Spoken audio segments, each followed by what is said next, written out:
और तब मुझे शायद कोई इंसानी बस्ती मिल जाए।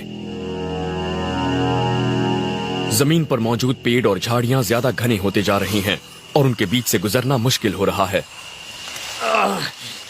ये झाड़ियां बहुत घनी हैं और अब ये दूसरे जंगल के ठीक बीचों बीच हैं। ऐसे जंगल में दिशा भटक जाना जानलेवा हो सकता है। इस इलाके में होने वाली 5 में से करीब 1 मौत इसलिए होती है क्योंकि सैलानी हड़बड़ाकर भटक